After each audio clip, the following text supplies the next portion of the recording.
makna dari ayat yang pertama turun kepada Rasulullah SAW, surat Al-Alaq ayat 1 sampai 5, bahwa pesan yang ada di dalam paragraf itu tentang dua hal, dan ini menjadi modal buat kita ketika kita belajar menjadi hamba Allah, belajar hidup di antara hamba-hamba Allah, belajar menjadi lebih baik, belajar menjadi lebih dekat kepada Allah Subhanahu wa taala.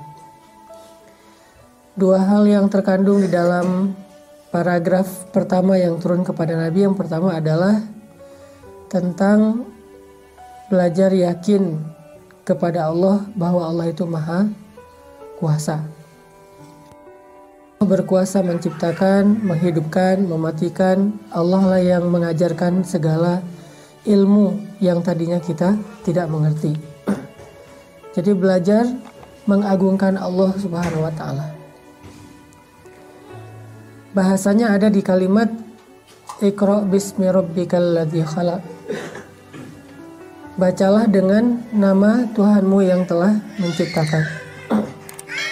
Di situ kalau dalam bahasa fikih disebut dengan ilmu rububiyah. Iqra bismi rabbika, dengan nama Rabbmu. Di situ ada rububiyah. Apa itu rububiyah?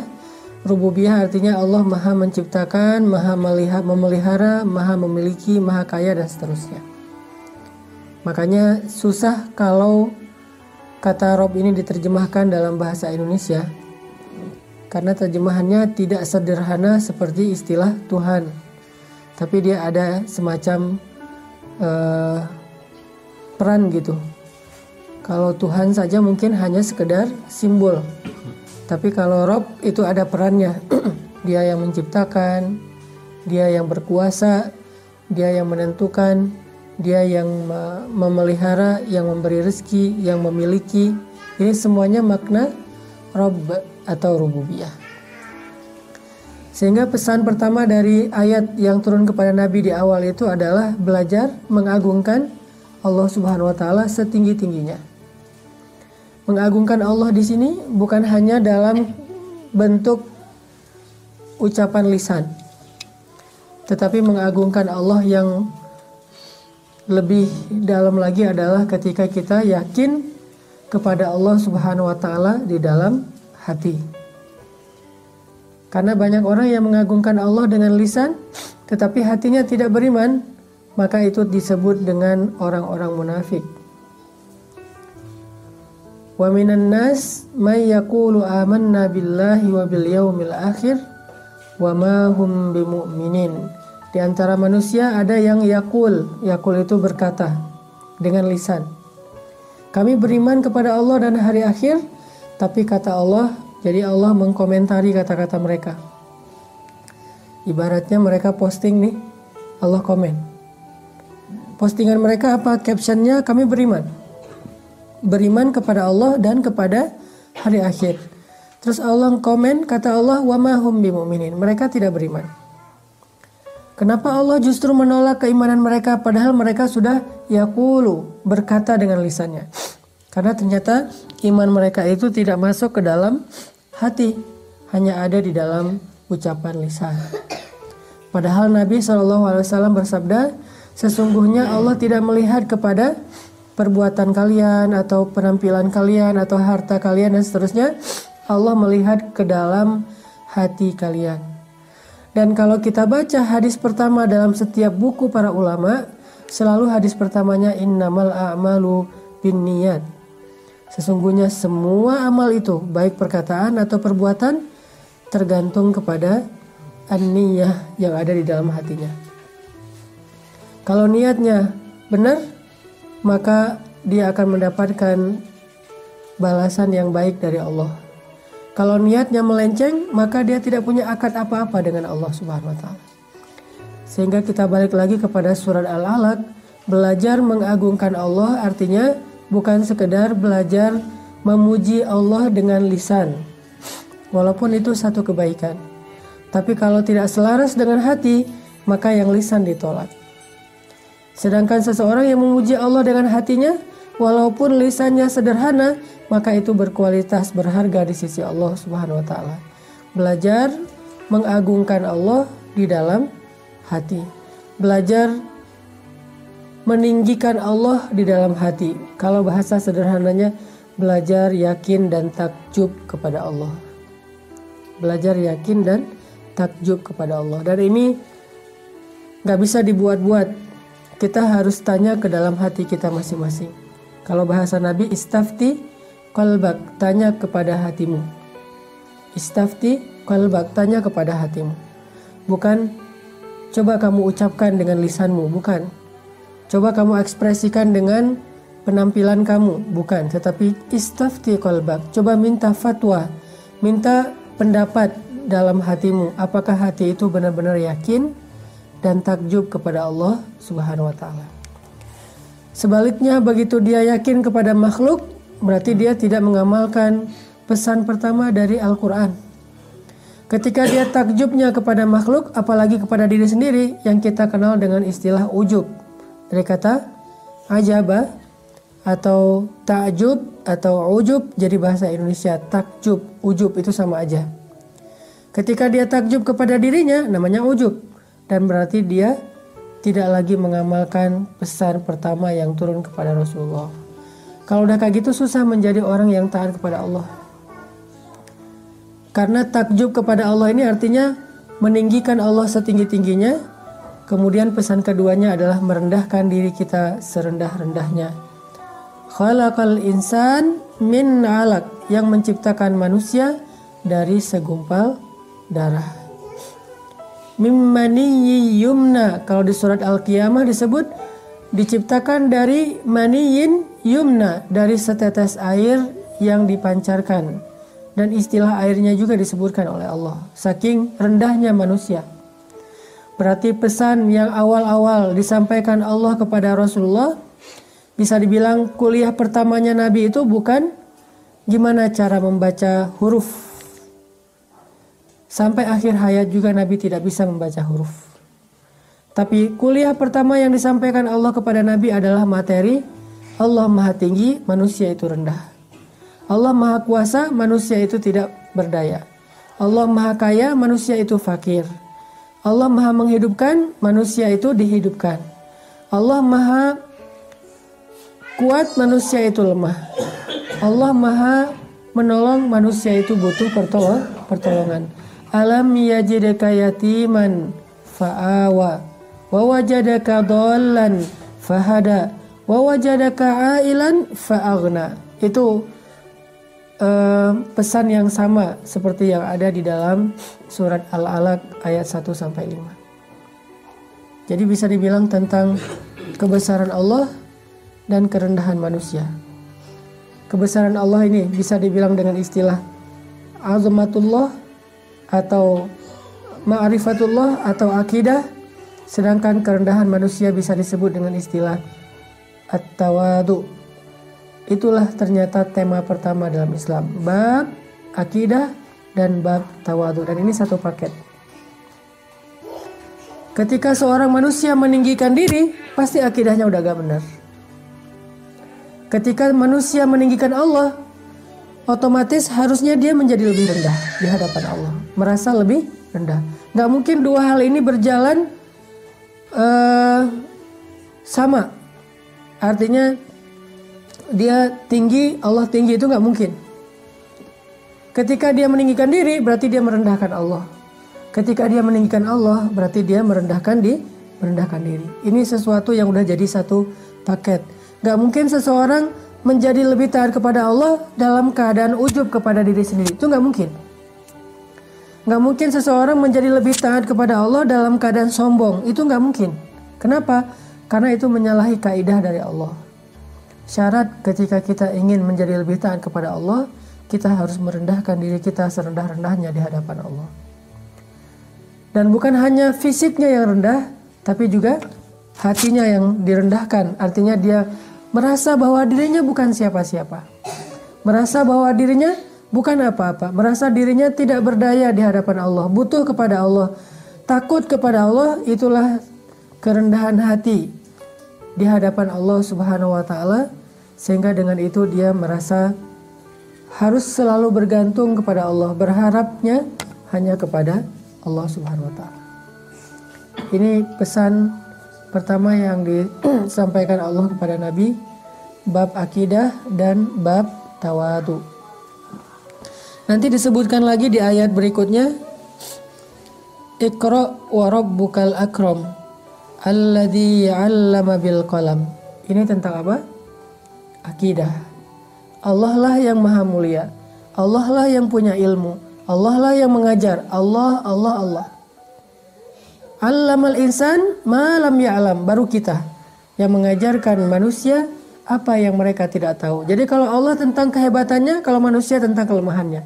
Itulah tema pertama yang turun. Kalau ngomong tentang Allah, keagungan Allah. Kalau ngomong tentang diri, kelemahan kita, kekurangan kita, ketidakberdayaan kita, kealpaan kita, dosa-dosa kita. Itu yang disebut. Sehingga dengan demikian seseorang menjadi lebih taat kepada Allah Subhanahu wa taala. Jamaah yang dirahmati Allah Subhanahu wa taala, kalau kita perhatikan salah satu penyebab seseorang itu menolak kebenaran agama seperti yang disampaikan disampaikan Nabi dalam hadis Muslim. Salah satu yang menyebabkan seseorang itu menolak kebenaran agama itu karena sifat sombong. Jadi lawan dari tawadu adalah sombong. Kadang ada orang bilang yang ikhlas jangan sombong. Itu bukan dua kata yang berlawanan. Di Indonesia itu banyak dari kita menggunakan dua istilah yang kadang-kadang sebetulnya dia nggak klop gitu. Kalau tawadu lawannya sombong, kalau ikhlas lawannya riya. Apa bedanya sombong sama riya?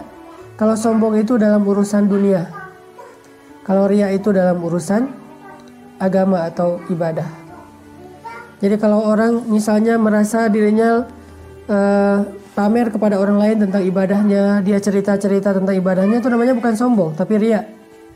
Tapi kalau dia cerita-cerita tentang hartanya, jabatannya, pekerjaannya, hal-hal yang sifatnya duniawi, itu namanya sombong.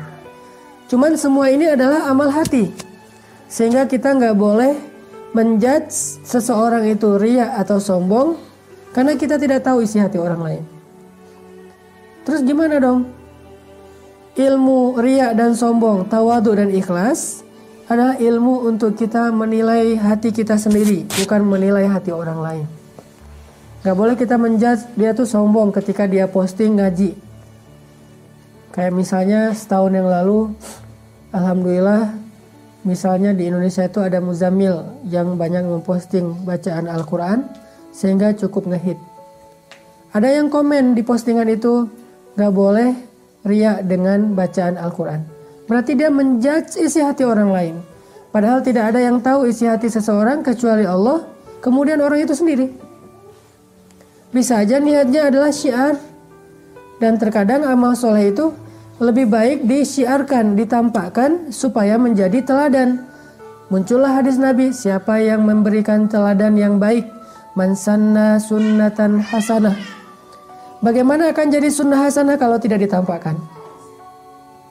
Berarti nggak semua amal itu harus disembunyikan.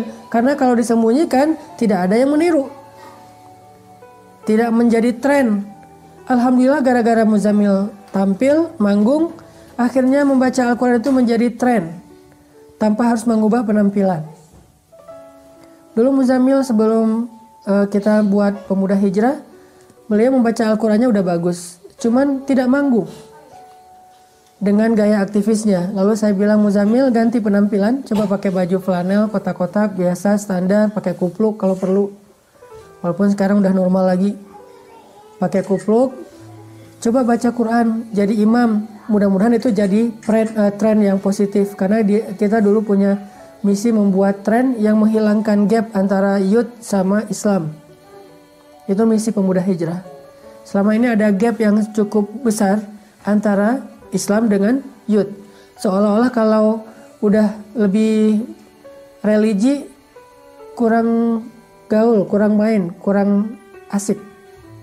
Kalau udah asik, ya harus jauh dari agama, kurang taat. Nah ini seolah-olah selama ini ada gap. Sehingga kita munculkan hashtag taat tapi asik. Dan misinya apa? Menghilangkan gap. Salah satu bentuk trennya, coba kita panggungkan sosok anak muda lulusan ITB, tapi ngajinya bagus dengan penampilan yang tetap anak muda. Kita panggungkanlah Muzammil. Ada yang komen misalnya itu ria segala macam, ini urusan hati masing-masing. Nahnu la nahkum illa bizzawahir, kata Umar. Kita nggak boleh menghukumi sesuatu kecuali dengan yang tampak. Adapun yang tidak tampak, kita tidak boleh menjudge atau menghakiminya. Akhirnya sekarang menjadi tren sampai ada siapa yang gimbal tapi baca Quran kan ya. Tren itu berkembang terus kayak bola salju, makin lama makin besar. Terus anak-anak SMA banyak yang posting, lagi post di sekolah baca Quran, posting di Instagram. Dan mungkin sebagiannya memang tidak ikhlas. Sebagiannya ada yang pengen eksis di sosmed. Tapi jangan sampai gara-gara kita ngerasa tidak ikhlas jadi tidak beramal. Ya itu juga salah satu jebakan setan. Gimana caranya Ustadz? Ya udah beramal aja. Karena ikhlas itu adalah kematangan jiwa. Ketika seseorang sudah matang, maka ikhlas itu akan mudah.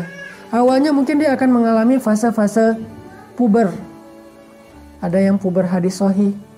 Baru tahu satu hadis sahih, semua orang sesat. Cuma dia doang yang masuk surga gitu. Ada yang puber hadis sahih. Ada yang puber ibadah sunnah. Padahal ibadahnya sunnah, tapi orang diwajibkan. Kamu harus. Allah aja gak menyuruh dia untuk melakukan itu dengan kata harus. Nabi aja gak mengharuskan gitu, tapi dia haruskan kepada orang lain. Ada yang puber dengan zikir-zikir. Ada yang awal-awalnya kayak gitu, riya muncul. Bahkan Imam Syafi'i juga pernah mengatakan, ta'allamtul ilma li ghairillah fa'abal ilmu ayyakuna illa lillah. Dulu tuh saya belajar ilmu bukan karena Allah, kata Imam Syafi'i, tapi karena pengen disebut ulama, pintar, hebat, syekh dan seterusnya. Tapi setelah saya belajar ilmu itu menuntun saya kepada Allah. Jadi jangan tunggu ikhlas baru beramal, tapi beramal dulu, Allah yang akan menuntun hati kita biar ikhlas. Kita berusaha, tapi jangan sampai, kenapa kamu nggak sholat berjamaah? Takut riya, kan? Kenapa nggak hafal Quran? Daripada saya nanti hafal Quran disebut hafiz terus masuk neraka. Nah ini juga jebakan setan. Artinya bab tawadu dan sombong, bab tawadu dan sombong, ikhlas dan riya adalah bab a'malul qulub, amalan-amalan hati. Karena dia amalan hati, la ya'lamuha illallah, tidak ada yang tahu kecuali Allah. Innahu alimun bidzatis sudur.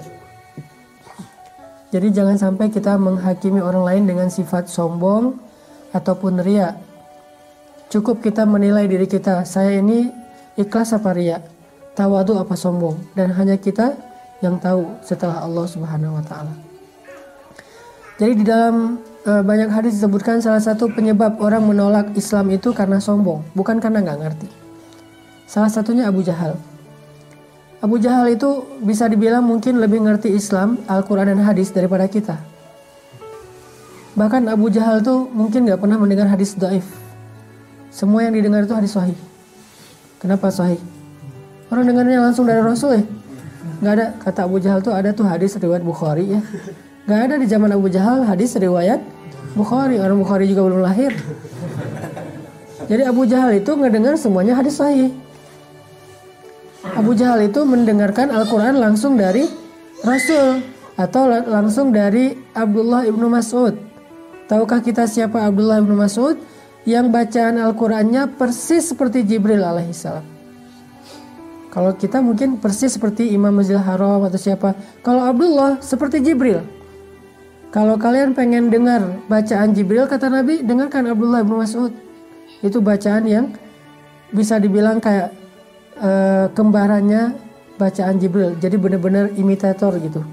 Nyontohin Jibril tuh persis kayak orang nyontohin Sudais persis, nyontohin Al-Ghamidi persis, nyontohin Toha Junaid persis. Kalau ini nyontohin Jibril persis. Berarti Abu Jahal tuh dengerin Al-Quran langsung dari sumbernya atau dari orang-orang yang luar biasa. Kenapa nggak beriman tuh? Apakah dia nggak ngerti? Abu Jahal itu bukan orang bodoh.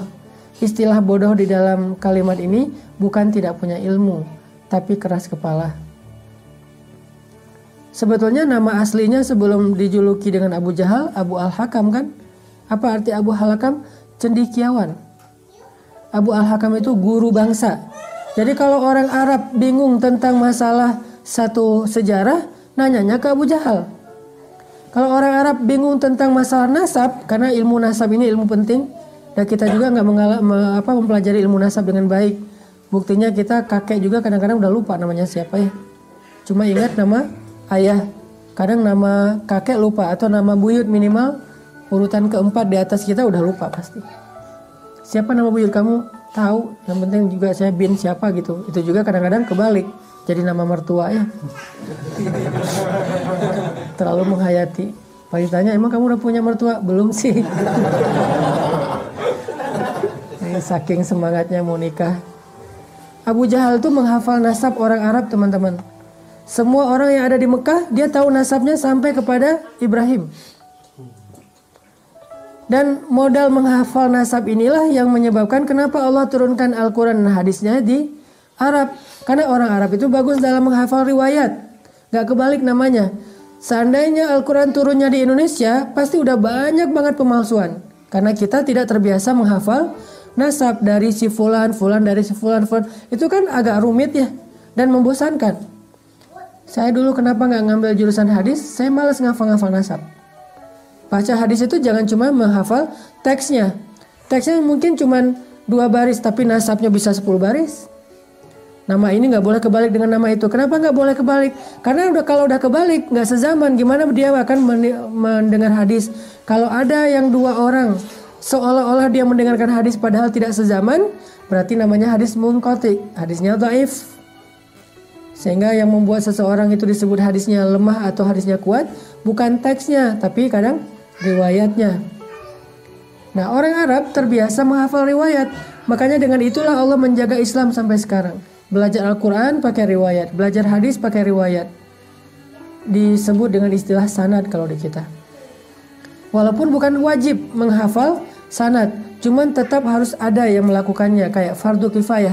Di antara kaum muslimin ada yang harus menghafal sanad Al-Quran dan sanad hadis. Kalau dia sudah, maka kewajiban yang lain gugur, kayak memandikan jenazah. Kenapa? Dialah penjaga Al-Quran dan hadis. Dan orang kayak gini akan ada terus sampai kiamat. Jadi kita nggak perlu khawatir Al-Quran itu akan dihilangkan dengan dibakar di New York, nggak perlu khawatir. Karena ketika hari pembakaran Al-Quran di New York, hari yang sama ada wisuda penghafal Al-Quran di Gaza sebanyak 21.000 anak.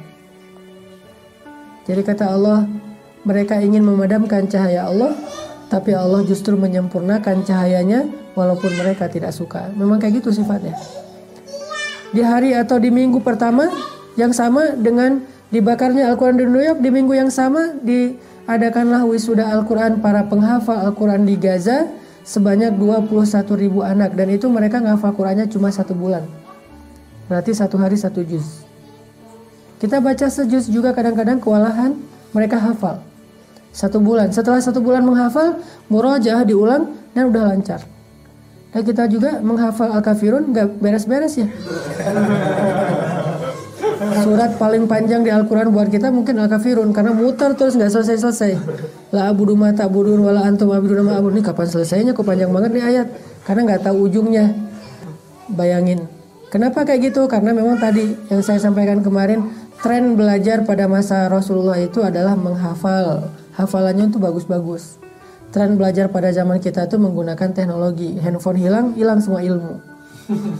Kalau zaman dulu ada di dalam kepala, kalau sekarang ada di saku. Buka dulu handphone. Oh ya, ntar dulu kemarin dicatat tuh, ada rekaman segala macam. Beda tren. Nah intinya, kenapa Abu Jahal menolak padahal dia ngerti Al-Quran?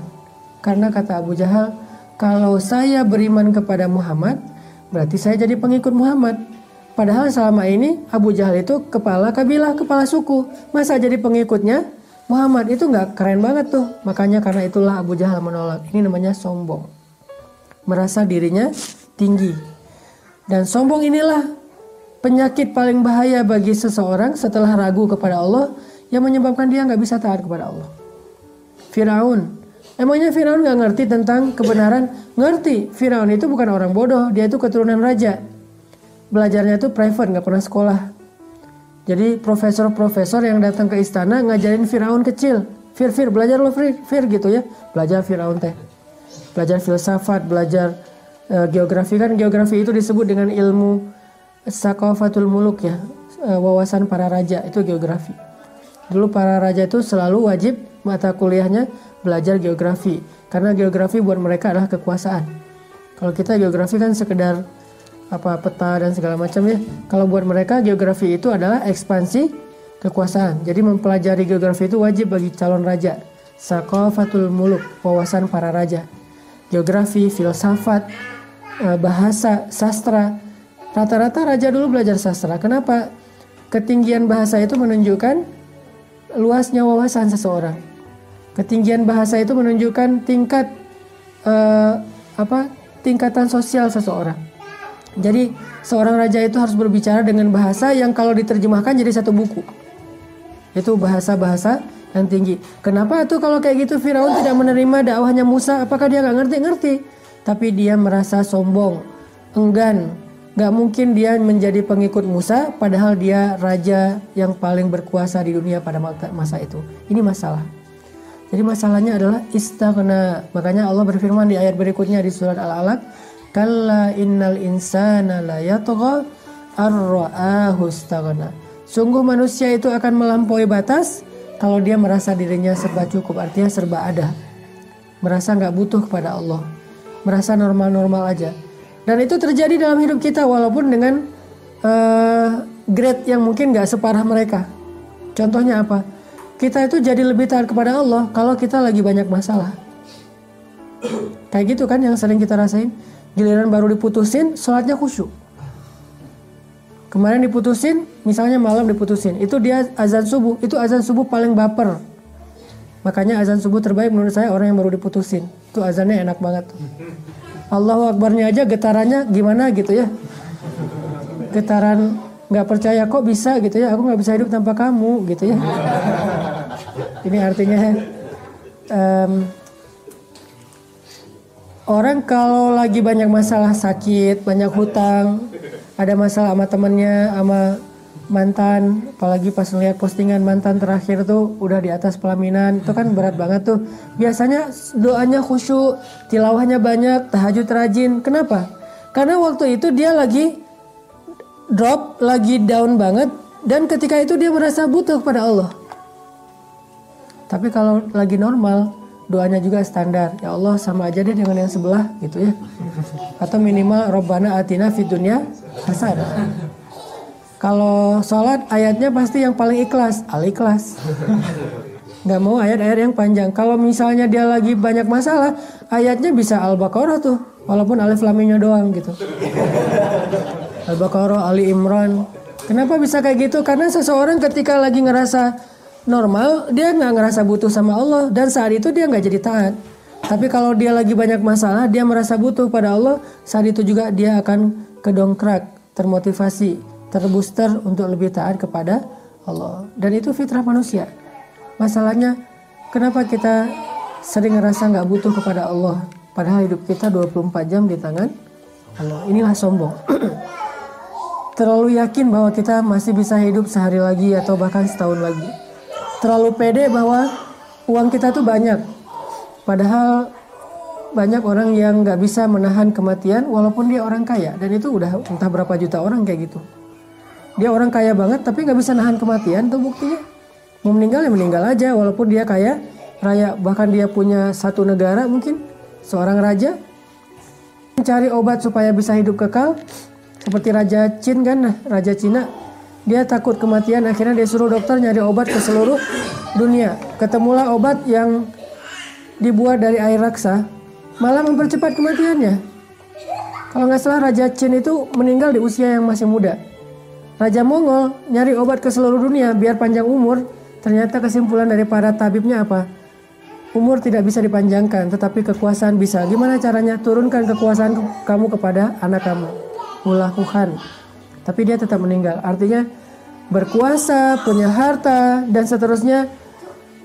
Sebetulnya udah banyak contoh bahwa itu tidak mengkekalkan manusia, tapi tetap aja kita kadang-kadang ngerasa, saya nggak butuh-butuh amat lah sama Allah, sehingga ketika Allah panggil nggak harus datang langsung. Nggak butuh-butuh amat lah sama Allah, sehingga kita ketika sholat nggak terlalu ingat Allah, ingat justru dengan kerjaan-kerjaan kita. Ini artinya teman-teman yang dirahmati Allah, yuk kita belajar sifat tawadu. Pertama, tawadu kepada Allah artinya kita merasa butuh kepada Allah. Dari situ kita akan dapat semangat untuk lebih taat kepada Allah Subhanahu wa taala. Lihat nanti bagaimana Allah Subhanahu wa taala mengubah kehidupan seseorang dari di atas tiba-tiba jatuh sedalam-dalamnya atau serendah-rendahnya. Orang yang tadinya sehat-sehat aja tiba-tiba langsung lumpuh misalnya, nauzubillah. Orang yang tadinya kaya tiba-tiba diuji dengan miskin. Dan itu banyak banget cerita orang yang sukses, man of the year gitu ya. Sukses sebagai pengusaha tahun itu. Anak muda dan pengusaha. Tahun depannya tiba-tiba ada di dalam penjara. Dan itu cerita kayak gitu banyak. Pejabat yang tadinya ngerasa congkak, angkuh kemana-mana pakai forrider. Gak lama kemudian, 5 tahun kemudian ada di penjara. Dan sekarang jumlahnya banyak di penjara.